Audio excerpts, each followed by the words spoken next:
नमस्कार बच्चों, स्वागत है आप सभी का आज की इस वीडियो में, जिसमें हम सॉल्व करने वाले हैं क्लास 9th का हिंदी मीडियम का वीडियो। तो बच्चों शुरू करते हैं। आज की जो आपकी वर्कशीट है वो त्रिभुज के बारे में है। यह है वर्कशीट नंबर 31। अब त्रिभुज के बारे में जब हम पढ़ रहे थे तो मैंने आपको बताया था कि त्रिभुजों की सर्वांग समता का मतलब क्या होता है। त्रिभुजों की सर्वांग समता का मतलब होता है जब दो त्रिभुज ऐसे हों कि वो बिल्कुल एक दूसरे के ऊपर बैठ जाएं। तो जब दो त्रिभुज ऐसे होते हैं कि वो बिल्कुल एक दूसरे के ऊपर बैठ जाते हैं तो हम कहते हैं कि ये दोनों के दोनों त्रिभुज जो हैं वो सर्वांग सम है। तो आपको सर्वांग समता पता होनी चाहिए, तभी हम जो आज की वर्कशीट में करेंगे वो आपको समझ में आएगा। अगर आपको सर्वांग समता नहीं पता तो मैथ्स की वर्कशीट नंबर 30 जो कि आई थी शुक्रवार को, वो हमारे चैनल पे मिलेगी आपको। आप जाइए और चेक कीजिए कि वो वर्कशीट, तब आपको सर्वांग समता समझ में आएगी, तभी आपको आज की वर्कशीट समझ में आएगी। चलिए शुरू करते हैं आज की वर्कशीट। तो आज हम त्रिभुजों की सर्वांग समता की कसौटियों की समझ आपको होनी चाहिए, इससे आगे बढ़ेंगे। आइए बच्चों, हम त्रिभुज से संबंधित कुछ सवालों को समझते हैं। तो इसमें 2 सवाल हमको दे रखी हैं और उसके बाद 2 सवाल हमें हल करने के लिए कहे हैं। तो पहले जो सवाल दे रखी हैं वो समझ लेते हैं कि वो क्या है। तो देखिए आपके सामने पहला सवाल है। ये जो पहला सवाल है इसके अंदर वो कहता है कि एक त्रिभुज ABC की 2 भुजाएं AB और BC। तो एक त्रिभुज है ABC और उस त्रिभुज ABC की 2 भुजाएं हैं। तो हम उस त्रिभुज का डायग्राम जो साइड में बना है उसको देखते हैं। ABC और एक त्रिभुज है PQR। अब हमें क्या दे रखा है? हमें दे रखा है कि ये जो भुजा AB है ये इस PQ के बराबर है, ये जो भुजा AC है ये इस PR के बराबर है, ये जो भुजा AD है ये PN के बराबर है। तो ये तीनों बराबर भुजाओं का मान हमको दे रखा है। हमसे पूछा है कि बाकी चीज़ें आप देखिए, समझ रहे हैं, ये बाकी चीज़ें जो हैं इनके बारे में हमसे पूछा है। क्या पूछा है हमसे? हमसे बोला है कि ABD और PQN इनको कैसे सर्वांग प्रूव करेंगे। ABD ये आधा वाला और PQN इसको सर्वांग सम कैसे प्रूव करेंगे। तो याद होगा अगर आपको, मैंने आपको माध्यिका के बारे में समझाया था कि जो माध्यिका होती है, माध्यिका की खास बात क्या होती है कि माध्यिका एक त्रिभुज की भुजाओं को 2 बराबर हिस्सों में बांट देती है। तो यहाँ पर भी जो माध्यिका है उसने त्रिभुज के दोनों हिस्सों को बराबर हिस्सों में बांटा होगा। तो देखिए उन्होंने क्या किया। उन्होंने कहा कि BC बराबर QR। ये जो पूरा BC है ये इस QR के बराबर है। अगर BC QR के बराबर है तो BC का आधा हिस्सा जो कि BD है वो भी QR के आधे हिस्से यानी कि QN के बराबर होगा। तो BC अगर QR के बराबर है तो BC का आधा हिस्सा जो कि BD है वो भी QR के बराबर है BC। तो BC का आधा हिस्सा आधे QR के बराबर, आधा BC हो गया BD और आधा QR हो गया QN, यानी कि BD और QN भी बराबर है। ध्यान से देखिए, ये भुजा इसके बराबर हो गई, ये भुजा इसके बराबर हो गई और ये भुजा इसके बराबर हो गई। अगर त्रिभुज की तीनों भुजाएं बराबर हो जाती हैं तो हम कहते हैं कि दोनों त्रिभुज कैसे हैं? सर्वांग सम है। समझ में? और सर्वांग सम हमने प्रूफ कर दिया। सर्वांग सम प्रूफ कर दिया तो यही तो सिद्ध करना था कि दोनों त्रिभुज सर्वांग सम है, ABD और PQN। अगले हिस्से में बोला है कि अब आप बताइए कि ABC और PQR, ABC और PQR इसको सर्वांग सम प्रूफ करो। तो हमने कहा तो बहुत आसान है, ये हिस्सा इसके बराबर, ये हिस्सा इसके बराबर और ये वाला कोण इस कोण के बराबर। भाई अगर ये त्रिभुज ABD और त्रिभुज PQN बराबर है तो ये कोण भी तो बराबर होंगे। हो गया ये भी सर्वांग सम प्रूफ। नियम आपको लिखना पड़ेगा कि अगर आप सर्वांग सम सिद्ध कर रहे हैं तो कौन से नियम से कर रहे हैं। चलिए आगे देखते हैं। बिल्कुल ऐसे ही आपका दूसरा क्वेश्चन भी है। अब हम दूसरा क्वेश्चन मैं आपके लिए छोड़ता हूं और सीधा आता हूं अभ्यास के प्रश्न पर। तो अभ्यास का पहला प्रश्न है कि AD एक समद्विबाहु त्रिभुज ABC का शीर्ष लंब है। तो देखिए डायग्राम में देख लेते हैं। AD एक समद्विबाहु त्रिभुज है, ABC इसका लंब है, जिसमें AB बराबर AC, यानी कि ये जो AB भुजा है ये इस AC भुजा के बराबर है। दर्शाइए कि AD रेखाखंड BC को समद्विभाजित करता है। आपको दर्शाना है कि ये AD इस BC को समद्विभाजित करता है, मतलब ये जो BD है और ये DC है ये आपस में बराबर है। तो हमने कहा सिद्ध कर लेते हैं। हमने गिवन लिख लिया पहले। गिवन क्या कहता है? गिवन हिंदी में कहते हैं दिया है। तो हमें दिया हुआ है कि AD लंब है BC पर और AB AC के बराबर है, क्योंकि ये समद्विबाहु त्रिभुज है। टू प्रूव यानी कि सिद्ध करना है कि BD बराबर DC, तो BD जो है DC के बराबर, ये सिद्ध करना है। प्रूफ यानी कि अब देखते हैं किस प्रकार हल करते हैं। तो प्रूफ को आप हल लिख सकते हैं। हमने लिए ट्रायंगल ABD और ACD, ABD और ट्रायंगल ACD। ये दोनों ट्रायंगल लेने के बाद हमने क्या किया? हमने कहा कि भाई AB AC के बराबर है, ये AB इस AC के बराबर है, ये मेरे क्वेश्चन में दिया हुआ है।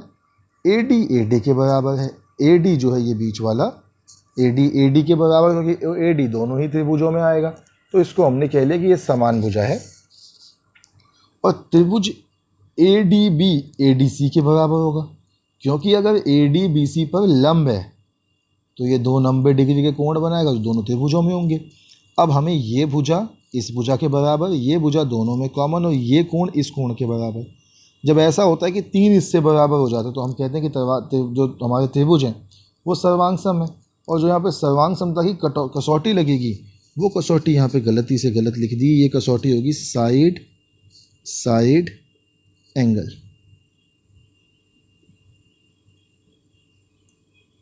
साइड एंगल की कसौटी लगेगी।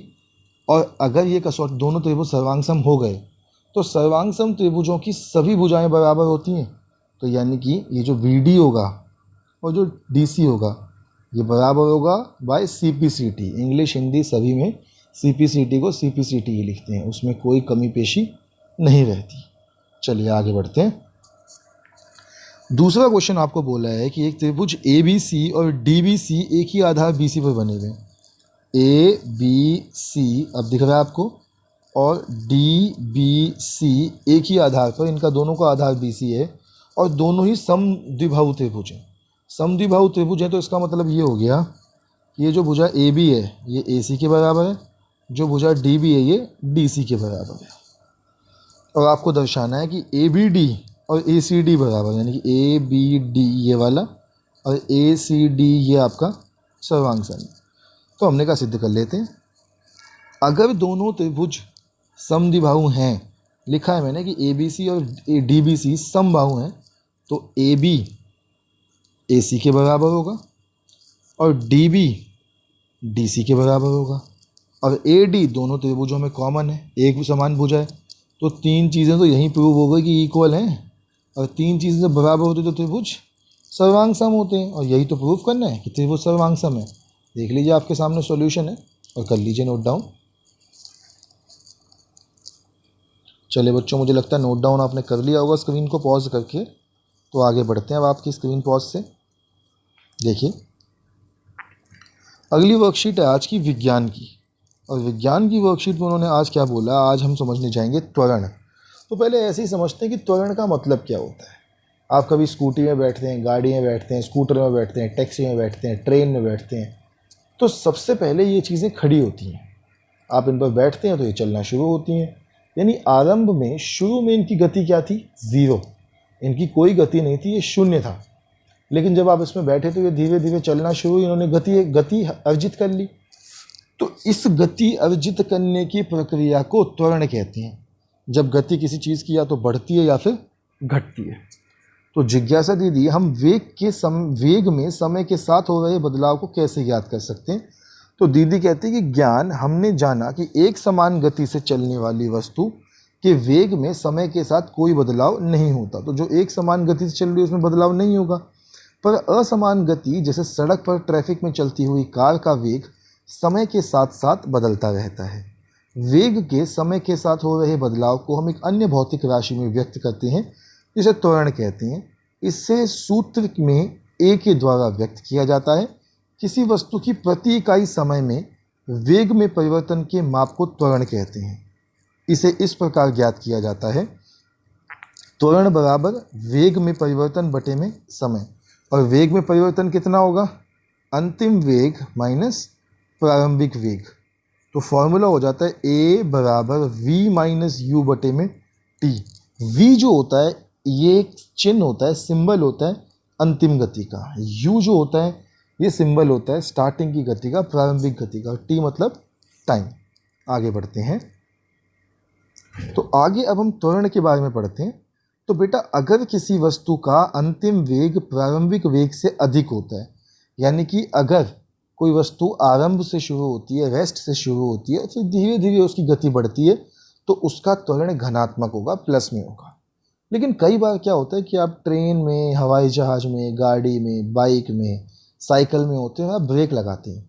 ब्रेक लगाते हैं तो आपकी जो गति उस समय होती है तो वो तेज़ होती है, लेकिन अंत में आपकी गति हो जाती है ज़ीरो।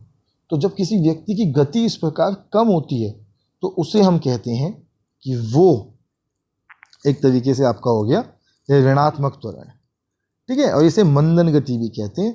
तो उदाहरण एक इन्होंने दिया हुआ है, वो देख लीजिए आप कि एक रुकी हुई बस के चलने पर वे 2 सेकंड में 5 मीटर प्रति सेकंड का वेग प्राप्त कर लेती है। इसका त्वरण कितना होगा? तो त्वरण निकालने के लिए हमने कहा प्रारंभिक वेग बटे में अंतिम वेग, अंतिम वेग घटा प्रारंभिक वेग बटे में समय। ये फॉर्मूला लगा ना v minus you by T. तो अंतिम वेग था 5, लास्ट में देखिए ना उसने 5 मीटर की गति अर्जित कर ली, माइनस 0, स्टार्टिंग में 0 था बटे में 2, तो आंसर आ गया 2.5। अब ये 3 ग्राफ आपको दे रखे हैं, मतलब पहले उन्होंने आपको ग्राफ समझाया है। एक समान गति और असमान गति का ग्राफ है बेटा। एक समान गति कब होती है? जब किसी वस्तु में समय के बढ़ने के साथ साथ उसकी गति भी बढ़ती रहती है, एक ही अनुपात में बढ़ती है। जैसे 1 सेकंड में अगर 3 मीटर बढ़ा तो अगले सेकंड में भी 3 ही बढ़ेगा, उससे अगले सेकंड में भी 3 ही बढ़ेगा, धीरे धीरे 3 के बढ़ते बढ़ते उसकी वस्तु की गति बहुत अधिक हो जाएगी। इसको हम कहते हैं एक समान त्वरण, और एक समान त्वरण का ग्राफ आपके सामने बना हुआ है। समान त्वरण भी कहते हैं, बिल्कुल सीधी रेखा। पर दूसरा त्वरण होता है जो हमें देखने को अधिकतर मिलता है। जैसे मैं अपने घर से स्कूल के लिए निकलता हूँ, अब कई बार क्या होता है कि मैं थोड़ा 10 मिनट पहले निकल जाता हूँ। तो आराम आराम से गाड़ी चलाता हूँ, कोई जल्दीबाजी नहीं। थोड़ा रोड खाली दिखी तो तेज़ चला ली, जाम दिखा तो रोक लिया। तो कभी स्पीड बढ़ जाती है, कभी स्पीड घट जाती है। उसे हम कहते हैं असमान गति या असमान त्वरण, और ग्राफ बनता है ऐसा टेढ़ा मेढ़ा। चलिए बच्चों, तो आपको मैंने ग्राफ भी समझा दिए कि एक समान त्वरण का कैसा बनेगा, असमान त्वरण का कैसा बनेगा। आगे बढ़ते हैं। प्रश्न है पहला कि त्वरण किसे कहते हैं, इसके सूत्र व इकाई को स्पष्ट कीजिए। तो देखिए आपके सामने लिखा है, त्वरण किसी वस्तु के वेग में परिवर्तन की दर को त्वरण कहते हैं। इसे सूत्र में a द्वारा व्यक्त किया जाता है। त्वरण a बराबर अंतिम वेग घटा प्रारंभिक वेग बटे में समय। a बराबर v minus you upon T, ये फॉर्मूला होता है। v का मतलब होता है अंतिम वेग, u का मतलब होता है प्रारंभिक वेग, t का मतलब होता है समय, और a जो होता है वो होता है त्वरण। अगला है कि त्वरण की इकाई मीटर प्रति सेकंड होती है। अगला प्रश्न देखिए, प्रश्न में मैंने यहीं लिख दिए। एक हवाई जहाज हवाई पट्टी पर 30 सेकंड में 200 मीटर पर सेकंड का वेग प्राप्त कर लेता है, इसका त्वरण ज्ञात कीजिए। तो हमने कहा कि त्वरण निकाल लेते हैं। प्रारंभिक वेग तो 0 होगा, 0 से चलना शुरू करेगा, और अंतिम वेग होगा 200। तो 0 और 200 और समय कितना लगा, 30 सेकंड। तो a हो गया v माइनस यू बटे में टी। a हो गया 200 घटा 0 बटे में 30, यानी कि 200 बटे में 30, क्योंकि 200 माइनस 0 कितना होगा, 0। और 200 बटे 30 हो गया आंसर 6.66 मीटर पर सेकंड स्क्वायर। याद रखिए त्वरण की जो यूनिट होती है, जो मात्रक होता है, वो होता है मीटर पर सेकंड स्क्वायर। स्क्वायर लगाना मत भूलिएगा। चलिए आगे बढ़ते हैं बच्चों, कर लीजिए पहले इसको नोट डाउन, कर लिया आपने नोट डाउन, तो आगे बढ़ते हैं। तीसरा प्रश्न है कि एक समान तथा असमान त्वरण को वेग समय ग्राफ द्वारा स्पष्ट कीजिए। तो ये बनाया मैंने इसका वेग समय ग्राफ। एक समान त्वरण बिल्कुल सीधा बनेगा, और लिखा है कि यदि एक वस्तु सरल रेखा में चलती है तो इसका वेग समान और समय समान रूप से घटता या बढ़ता है, तब यह समान त्वरण कहलाता है। जैसे एक गिरता हुआ पत्थर जिसका वेग लगातार बढ़ता जाता है। यदि एक वस्तु का वेग असमान रूप से घटता या बढ़ता है तब वह असमान त्वरण कहलाता है। जैसे लंबी दूरी में कार की समान गति, तो ये हो गया आपका। मुझे लगता है आपको अब तक चीज़ें समझ में आ गई होंगी कि कैसे ग्राफ बनेगा आपका। कर लीजिए इस ग्राफ को नोट डाउन। तो फिर अगली आपके आज के साइंस की वर्कशीट के आखिरी क्वेश्चन की तरफ बढ़ते हैं।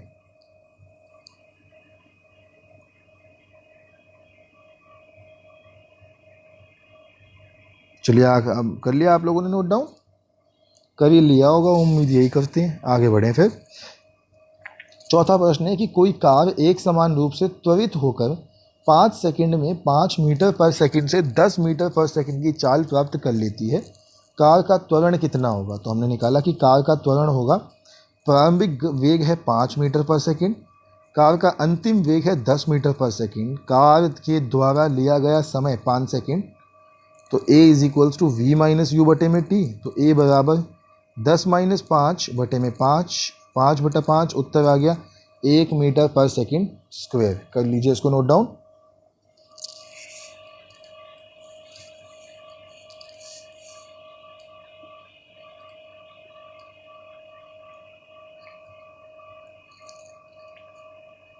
चलिए आगे बढ़ते हैं। मुझे लगता है आपने नोट डाउन कर लिया होगा अब तक अच्छे से, और आपको चीज़ें समझ में आ भी गई होंगी। चलिए, आज की आपकी आखिरी वर्कशीट है हिंदी की, वर्कशीट नंबर 31। तो शुरू करते हैं। आज हम प्रेमचंद के बारे में पढ़ेंगे।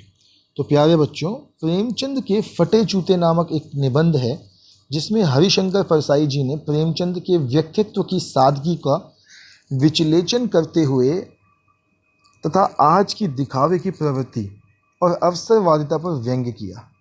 वे प्रेमचंद के व्यक्तित्व के बारे में बताते हुए कहते हैं कि आइए इस गद्यांश को पढ़कर जानें और पूछे गए प्रश्नों का उत्तर दें। तो गद्यांश में क्या लिखा है कि प्रेमचंद का एक चित्र मेरे सामने है। पत्नी के साथ फोटो खिंचा रहे हैं, सिर पर किसी मोटे कपड़े की टोपी, कुर्ता और धोती पहने हैं, कनपटी चिपकी है, गालों की हड्डियां उभर आई हैं, पर घनी मूछें चेहरे को भरा भरा बतलाती हैं। पाँवों में कैनवास के जूते हैं जिनके बंद अर्थात फीते ठीक से नहीं बंधे हैं।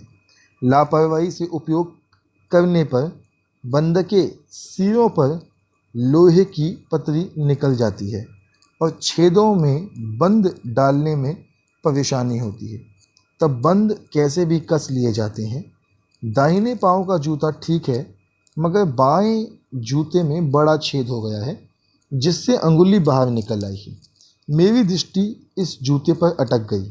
सोचता हूँ फ़ोटो खिंचाने की अगर यह पोशाक है तो पहनने की कैसी होगी। नहीं, इस आदमी की अलग अलग पोशाक नहीं होगी। इसमें पोशाक बदलने का गुण नहीं है। यह जैसा है वैसा ही फ़ोटो में खिंच जाता है। चलिए, प्रश्न आपके सामने है। तो पहला प्रश्न है कि लेखक के सामने क्या है, इसमें कौन क्या कर रहा है। तो इस प्रश्न का उत्तर देखते हैं।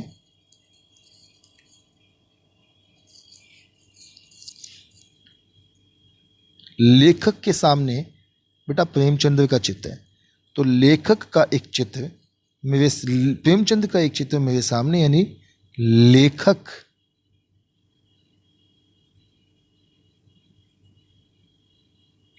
के सामने है। पत्नी के साथ फोटो खिंचा रहे हैं, सिर पर किसी मोटे कपड़े की टोपी, कुर्ता और धोती पहने हैं। इतना काफ़ी है पहले प्रश्न के उत्तर के लिए। अगले प्रश्न में कलर चेंज करके लिखेंगे। तो अगला प्रश्न है कि गद्यांश में प्रेमचंद किस वेशभूषा में दिखाई दे रहे हैं। तो वेशभूषा उनका डिस्कस कर लेते हैं। अब इसमें करेंगे हम कलर ब्लैक। तो यहीं से लिखेंगे दूसरा उत्तर कि सिर पर किसी मोटे कपड़े की टोपी, कुर्ता और धोती पहने हैं, कनपटी चिपकी है, गालों की हड्डियां उभर आई हैं, पर घनी मूछें चेहरे को भरा भरा बतलाती हैं। पाँव में कैनवस के जूते हैं जिनके बंद अर्थात फीते ठीक से नहीं लगे हैं, और लापरवाही से उपयोग करने पर बंधकों के सिरे लोहे की पतरी निकल जाती है। इतना काफ़ी है दूसरे का उत्तर। तीसरा देखते हैं। तो तीसरा प्रश्न है कि प्रेमचंद के जूतों के बारे में क्या बताया गया है। तो देख लेते हैं क्या बताया हमें। आपने देख ही लिया कि वैसे क्या बताया है। हमें बताया गया है, यहाँ से पढ़ेंगे, ये तीसरा उत्तर बनेगा यहाँ से। तो मैं लिख रहा हूँ यहाँ पे टिक करके, ये तीसरा है। पाँव में कैनवस के जूते हैं जिनके बंद अर्थात फीते ठीक से नहीं बंधे हैं। लापरवाही से उपयोग करने पर बंद के सिरों पर लोहे की पतरी निकल जाती है और छेदों से बंद डालने में परेशानी होती है। तब बंद कैसे भी कस लिए जाते हैं। दाहिने पाँव का जूता ठीक है, मगर बाएं जूते में बड़ा सा छेद हो गया है जिससे अंगुली बाहर निकल आई है। ये तीसरा प्रश्न है। तो हर उत्तर में थोड़ा सा उत्तर पिछले वाले उत्तर का भी ऐड हो रहा है, उसको हटाना मत, लिख लेना। चौथा प्रश्न देखते हैं कि बाएं जूते में क्या परेशानी है। अब ये भी पढ़ा है, अभी क्या परेशानी है बाएं जूते में। परेशानी ये है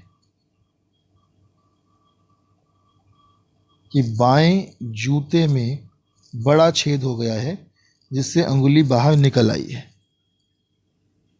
बस इतना, ये आपका उत्तर हो गया चौथा। कर लीजिए अपने चारों उत्तरों को नोट डाउन।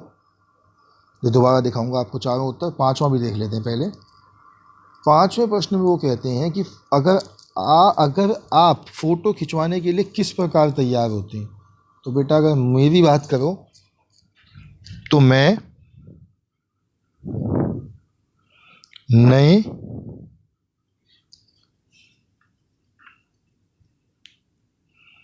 कपड़े पहनकर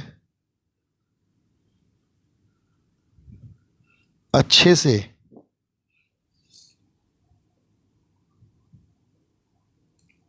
तैयार होकर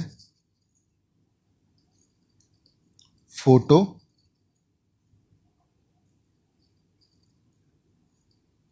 खिंचवाता हूँ।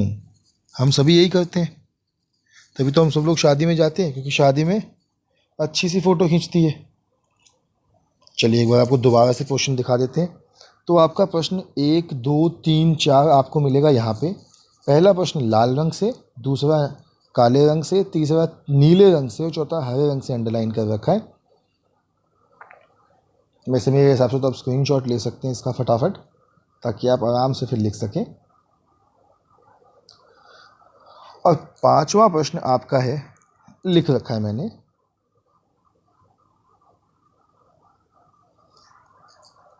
तो अब अपना पांचवा प्रश्न यहीं से लिख सकते हैं।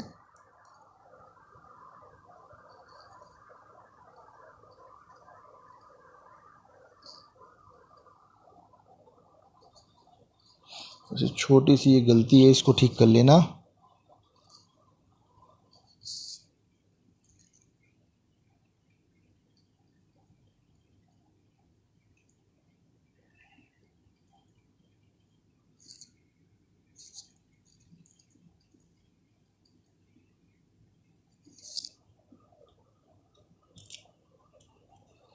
चले बच्चों, आज की वर्कशीट यहीं पे एंड करते हैं। आपसे कल फिर मिलेंगे कल की वर्कशीट्स के साथ। तब तक के लिए stay healthy and stay safe.